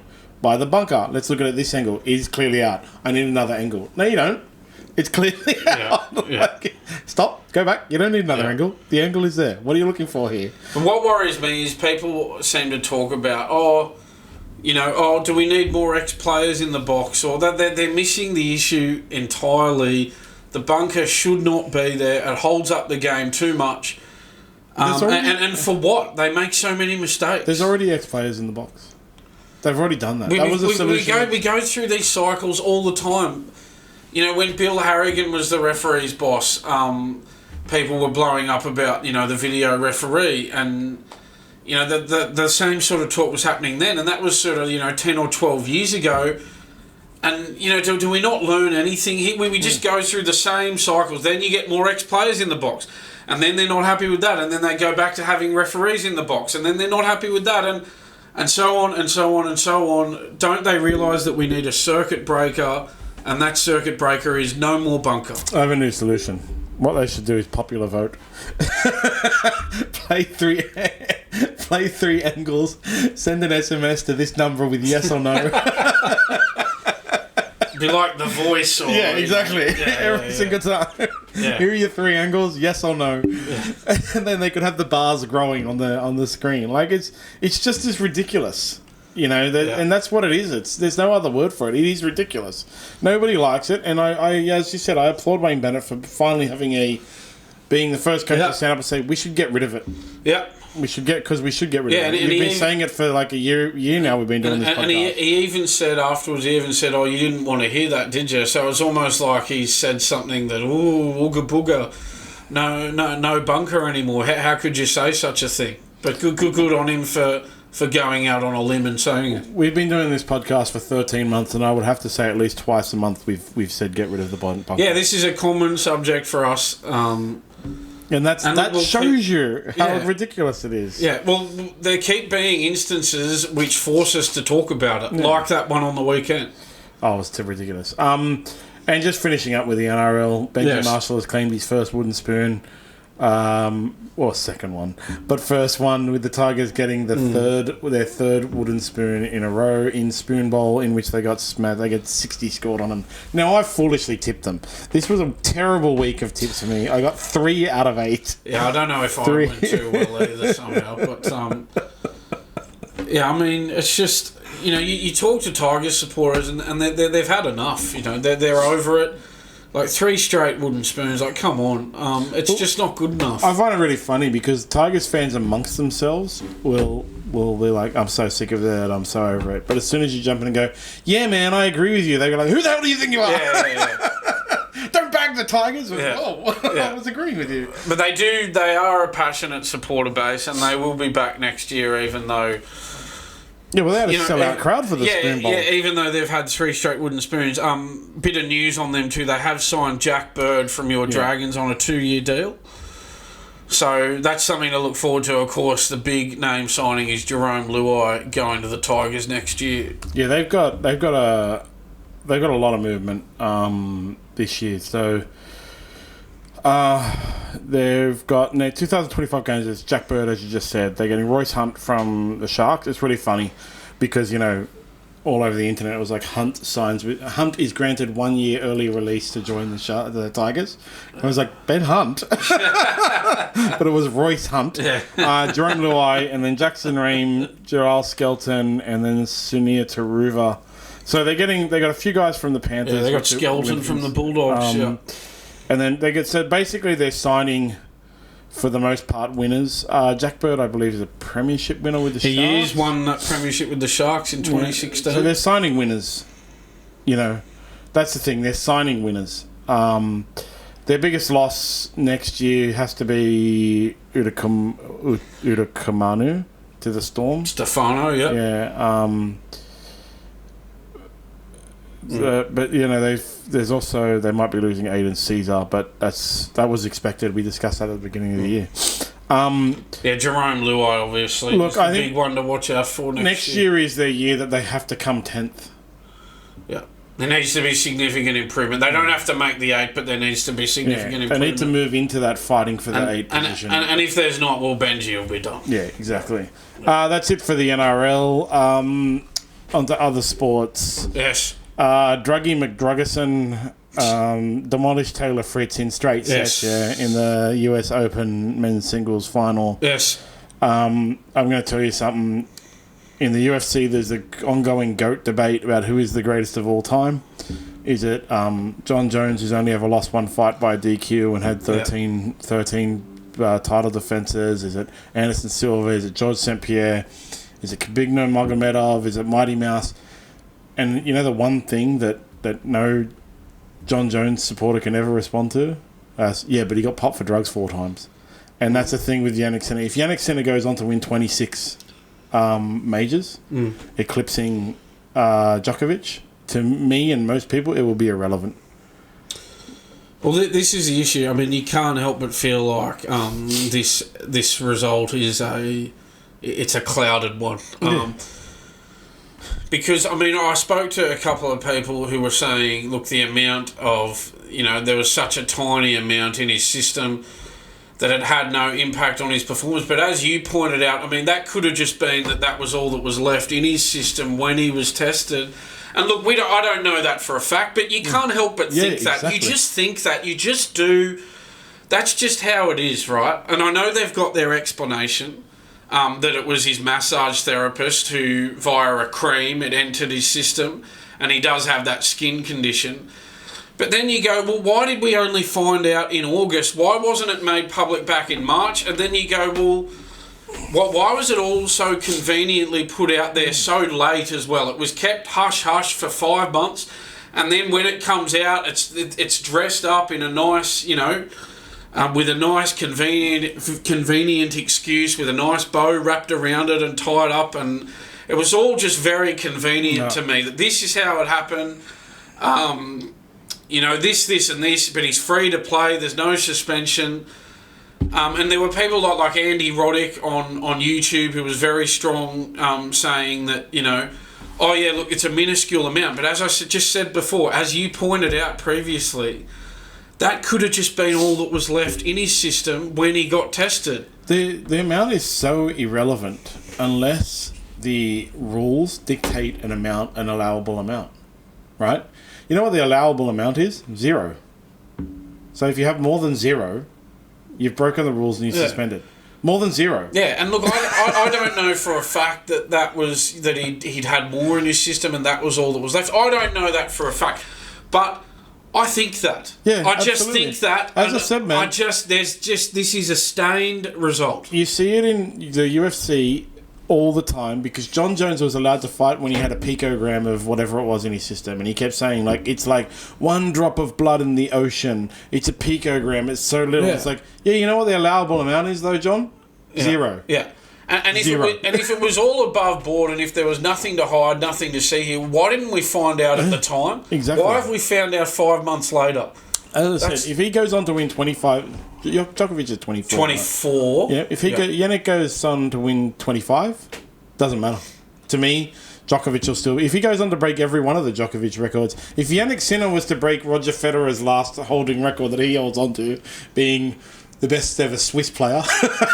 if Jannik Sinner was to go and get a Swiss passport and break that record and every other record in existence, I would just say it doesn't matter. It just doesn't matter because my response will be, but he tested positive for drugs. Mm. He got popped. He popped. Yeah. And you don't know, they get popped once. It's not the first time they do it. They have their excuse. You don't know if the excuse is real. You'll never know because in the history of sport, every single person who's ever got caught has had an excuse except for Lance Armstrong. His excuse was, everyone does it. I definitely cheated because everyone does, right? Everyone else is John Jones has been popped 4 times, as I said. One of them was because his exact quote was because they were dick pills, right? Other times, don't know how it got there. Must have been a tainted supplement. It was so small. Okay? Even Yoel Romero, who I've talked about before, he said, yes, I have tested. I have failed a test. I've definitely failed a test. It was from a tainted supplement. The supplement was said it had been batch tested and stuff like that, and he sued and successfully won. Yoel Romero never went on to become a champion or anything like that. He said, yes, here is a reason. This one is just so sus. So sus. I fired my... masseuse. You know who else got fired? Stephen Dank at the Sharks. Does that mean that Paul Gallen didn't get peptides? No. It's the star is always there. And so with Yoel Romero, if he had have gone on to win a championship, it would still be this kind of thing where it's but he did take drugs once, even though it was tainted supplement and he sued and won. He did take drugs once. He did have that stuff. So 2 majors for Jannik Sinner this year, the Australian Open and the US Open. Carlos Alcaraz won the French Open and Wimbledon, so it is the first year since 2002 that none of the big 3 have won a major. So there you go. Yeah, so to me, Carlos Alcaraz won 2 and Jannik Sinner has a star next to his name. You just, rightly or wrongly, even if what he's saying is true... You just can't help but feel like there's an asterisk here. If he had have been suspended... So this is the other thing, right? If he had have been suspended and the tests weren't from those majors and he had to cop the suspension and then come back, I accept the major. I accept the wins. Right? It's the fact that they kept quiet about it for 5 months. What are you trying to hide here? Why keep quiet for 5 months? See, that's the thing with John Jones, right? The second time he got pinged... Second time, I believe it was the second time, was after he won the light heavyweight title back from Daniel Cormier. And you know what happened? He got stripped and suspended. That championship fight is off his, for me and many other fans, off his record because he was stripped, right?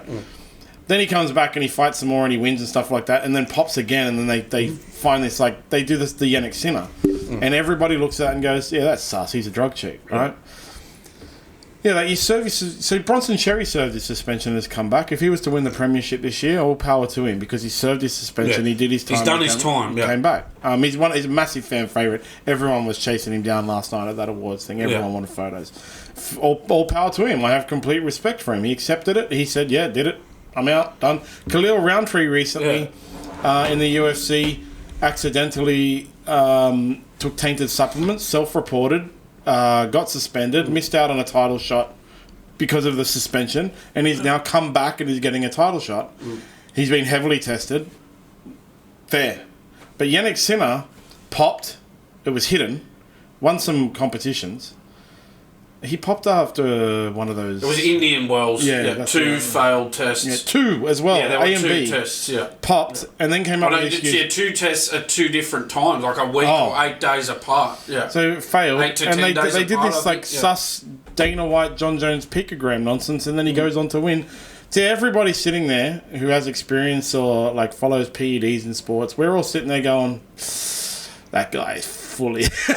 like, he just failed his cycle. And again, the explanation may be correct. It may all be above board, but you're just not buying it because of the circumstances around it. Exactly. That we pointed out. But after winning, Nick Kyrgios had something to say. I didn't get it.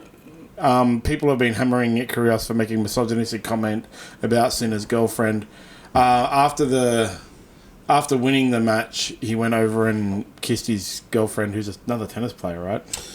Yeah, this is Anna Kalinskaya. Yeah. I mean, look, we have our views on the Jannik Sinner situation, right? But that doesn't mean Nick Kyrgios can go making these stupid comments on social media. I didn't get the comment.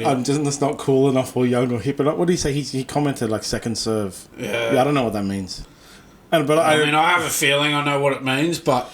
I saw everyone was complaining about it, and I saw the comment, and I was like, okay, if it's misogynistic and terrible, it's terrible. I agree with that. I believe that it must be. You must understand the reference. I don't understand the reference, but I'll take your word for it, internet, that he's a douchebag. He's a douchebag. But that's the thing. Nick Kyrgios, he's a lowlife. That's what I mean. Because he's that's a good word, lowlife. I don't understand the reference, but I believe... the internet when they say this is a low-life comment because he's Nick Kyrgios and he's a low-life. Yeah, making these sorts of personal attacks on social media. Don't die. Sorry. I'm telling you, we're just going to sweep you out the door and we're going to turn off the lights and hide. It's just... this is just somebody who's obviously deeply insecure, who craves attention, who can't handle the fact that now he's out of the spotlight because he's not playing anymore. And he's got to just seek attention like this at every opportunity. This is just a sad display yet again from somebody who just lets themselves down repeatedly. He's been very vocal about the Jannik Sinner situation. And he has, and that's fair enough, right? Yeah, in that it's fair. Yes. But then you don't start moving to some... personal attacks on his because girlfriend. You dated this girl before he did. That's what's behind it. Kyrgios dated this girl, and now this is seen as another dig at Jannik Sinner because Jannik Sinner is now dating his girlfriend. And look, knowing Nick Kyrgios, there's every chance that this isn't about the drug situation. This is just about him getting even personally with someone who's now dating his ex-girlfriend. Douchebag, man. Should have stuck with the drug thing and ignored the girl. Yeah, but of course he can't help himself. Yeah, right? It's Nick Kyrgios we're talking about. If he had stuck with the drug thing and ignored the girl, everyone would still have Nick Kyrgios' back. But as soon as he moves to the girl, everybody in the internet's like, yep, that's right. We don't need to agree with him anymore. He's a douchebag. And I think he was employed by ESPN as a commentator, and there's calls for them to sack him now, which, I'd obviously have no problem with it if they sacked him. In the women's singles final, Aryna Sabalenka beat Jessica Pegula. What's some highlights of this? I actually put down that that other story just before this one on the rundown. Well, I moved it because it's NFL. Oh, but it was at the US Open. I know, but it's still like... Because we can talk about it. Yeah, okay, yeah, it doesn't matter. Yeah, all right, so we'll move it. So, yeah, Arina Sabalenka, she beat Jessica Pegula in the women's singles final. One in straight sets. Sabalenka, it's the third Grand Slam title of her career after winning 2 Australian Opens over the last 2 years. She's pretty good, eh? Yeah. So this is the end of tennis for the year, right? Majors. Yes. And Australian Open is January. January, yeah. That's bizarre that Novak didn't win anything. Yeah, well, he'll have another crack at the Australian Open in January, and then I'm not sure how much longer he'll hang around for after that. So the only reason he didn't win was because Jannik Sinner took drugs. So he's got an excuse. Yeah. Ricky Stewart level excuse. Well, he lost in the semis to him at the Australian Open. That's a Ricky Stewart level excuse. The only reason I didn't win the US Open is because Jannik Sinner was on drugs. And in the men's doubles, the only one that anyone cares about, all that other stuff is irrelevant. Jannik Sinner winning. No one cares about the men's singles, okay? Nobody. But the Aussies took the men's doubles. Yeah, Max Purcell and Jordan Thompson, well done to them. They won the men's doubles final. They're only the 10th and 11 Australians to win a men's doubles title at the US Open in the Open era. They're also the first Aussies to win a US Open men's doubles title in 21 years and the first all-Australian champions in 28 years. That's pretty good. So well done to them. Yeah, well done to them. Yeah. And then the crossover of the US Open and the NFL. Taylor Swift attended the US Open final with... Travis Kelce and what's his name? Patrick Mahomes' wife. Yeah, Brittany Mahomes. Everyone's on the everyone's having a tanty because she was seen hugging Brittany Mahomes, who is an avid Trump supporter. You know what? We talked about this, how I said I got so sick of Taylor Swift after watching the documentary. My wife and daughter were watching the documentary, and I saw her sitting there going, I've got to do something about Donald Trump. Yeah. And like Donald Trump says he saved her career. Yes, Trump. Saved her career. And so now the internet, because it's America, and the internet, Republicans aren't allowed to be friends with Democrats anymore. So all this Brittany Mahomes did was liked a post from Trump titled "The 2024 GOP Platform," which outlined his priorities for a second-term administration. While Mahomes appeared to remove her like from the post, she liked a post. Oh my God! She later liked comments on posts promoting Trump Vance 2024. So all she's done is like some Trump posts, and this means that Taylor Swift's not allowed to have any association with her. That's just because she likes pro-Donald Trump posts. Absolutely. She can't be seen with her, she can't be hugging her, she can't be friends with her. She's got to abandon her completely because she likes some Trump posts. Even though Travis Kelce and Patrick Mahomes are good friends, now their partners aren't allowed to be friends because Taylor Swift is fully on board now with... It's Kamala Harris, and you're not allowed to be friends with Republicans if you're a Democrat. You're just not. That's the rules, don't you know? That's the rules. No, you can't be... if somebody likes a Donald Trump post, you need to abandon your association with them. Absolutely. And then, seriously, she's lost, a whole bunch of fans, basically, I can't can't continue listening to Taylor Swift's music anymore. Are you drunk?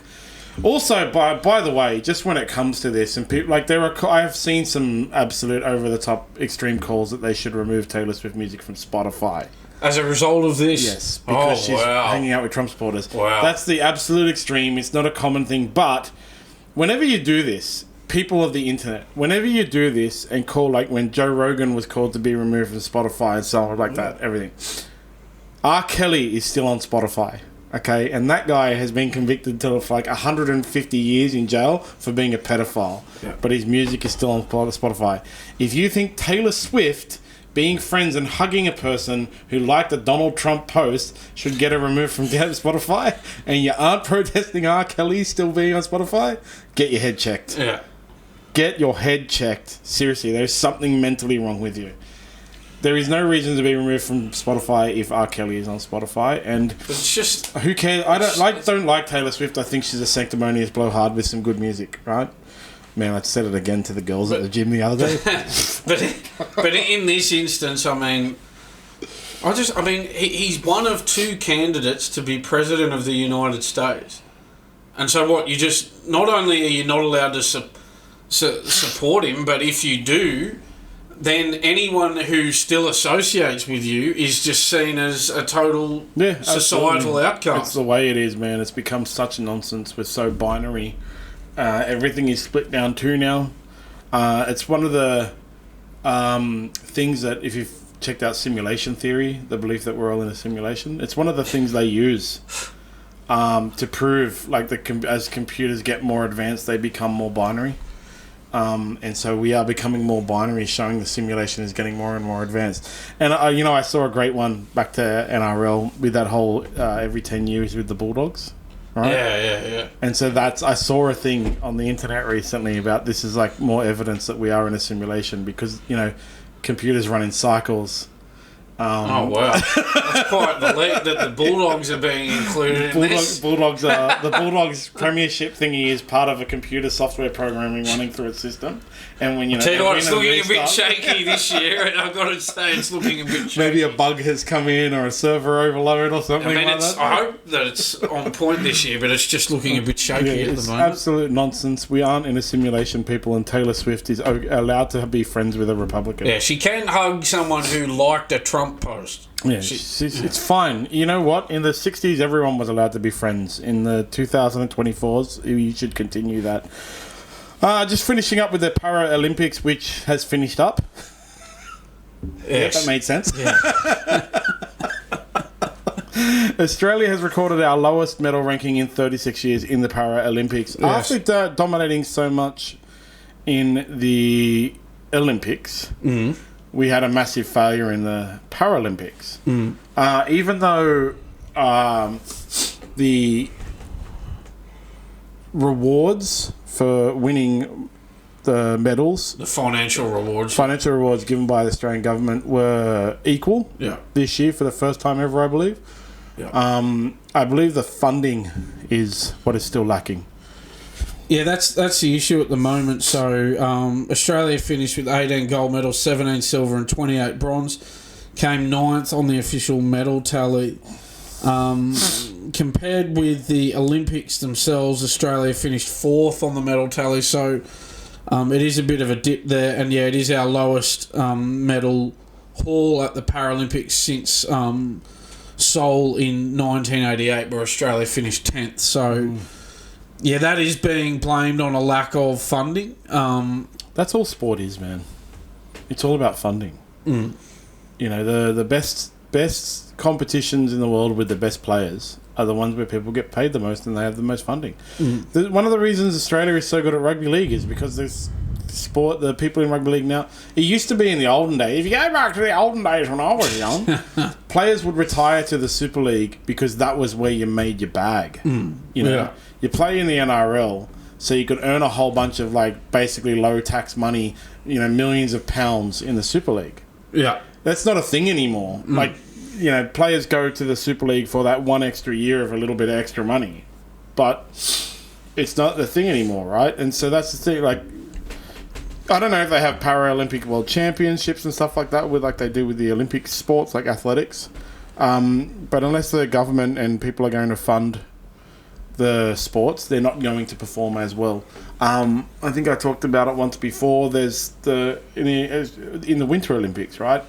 There's a podcast, Johnny Yap's episode with the one of the like. There's only 4 toboggan pilots in Australia, and they have to, do GoFundMes to buy even the toboggans to practice. So there's a reason we don't win at toboggan. Look at our breakdancing. Yeah, I think some people were looking at that. You hear that Ray Gunn, surprised it wasn't. She got ranked number 1 in the world because of the points she earned from winning the Oceanic Championship. Oh, really? Yeah, she's currently the female number 1 ranked breakdancer. Wow. I think those rankings might be a bit out of whack somehow. Maybe Olympic points don't count. Yeah. But anyway, the federal government this year announced it was doubling its investment in Paralympic sport with an extra $54.9 million in funding allocated in the 2024-25 budget. But yeah, obviously we haven't seen the effects of that in these Paralympic Games, and that's where the complaints are about the lack of funding to this point. But that is being changed. They are getting more funding in this next financial year. Hopefully they go better. Yeah. Yeah, that's it for the week. Yep. Thanks to everyone. Let's see what happens this week with the finals. I expect next week we'll be coming in to discuss the Bulldogs, preview the Bulldogs' next game. Yeah, I hope you're right. I hope this is not the end, and I hope they continue on and have a win over Manly on Sunday. Oh, while we're here, do you just want to do a quick check and see what the press conference was? Oh, yeah. Yeah, that's a good idea. We'll get that in before we go. It still hasn't come out. Yeah, right, nothing online, eh? No.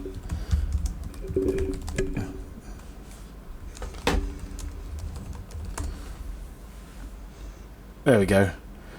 They still. Josh Addo-Carr stood himself down from Bulldogs finalised police probe roadside drugs test.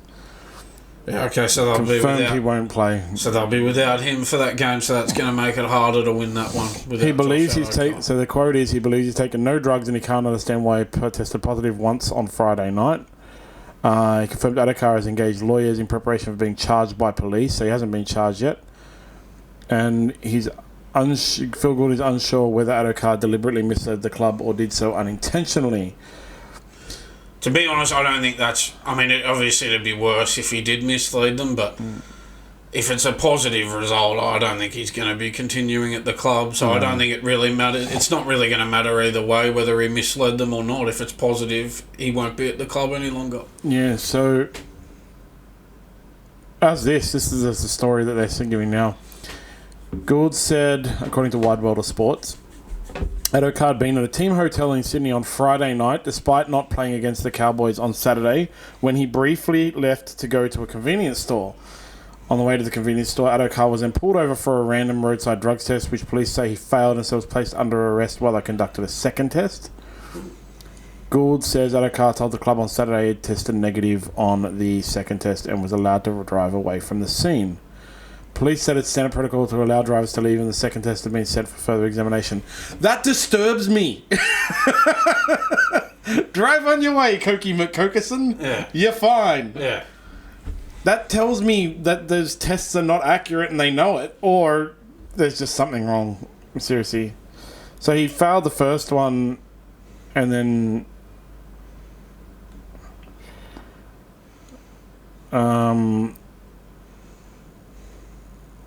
It's just getting weirder. Turns out Josh did fail a drug test. As I understand that there's now new legislation and a new procedure where they can actually do a second test on the scene. He was put under the arrest for the purposes of that second test, which is in the backseat of a patrol car. Josh felt he was negative because he was allowed to go. He's allowed to get in his car and go. Tell you what, this is not what you need. Going into the final series where you need everything to be going right to be any chance of winning the premiership. No, it's terrible. It's just not what you need. No, it's terrible. But I think if they can overcome it this week and then sort out all this nonsense, and they can win this week and they can sort out all this nonsense and find out what really happened and all that kind of thing, then they should be right for the following week against most likely the Roosters. Yeah. Yeah, without him, and I won't mention the odds, but without him, I think it's pretty much even money, that Bulldogs Manly game. I think have that. No, so when they name the Manly side, we'll know 100% all the odds and stuff like that will really firm, because then we'll know 100% what number Tom Trbojevic is named for. I think he'll be playing. I think they'll needle him up if they have to, and he'll play. But we don't know what sort of state he'll be in when he plays. How fit will he be? A lot of the result is going to hinge on that. Yeah, definitely. Okay, well that's it. We'll see what happens on the weekend. Sunday is the Bulldogs. Friday is the Roosters. Have a good weekend, man. Thanks, John. See you, everybody.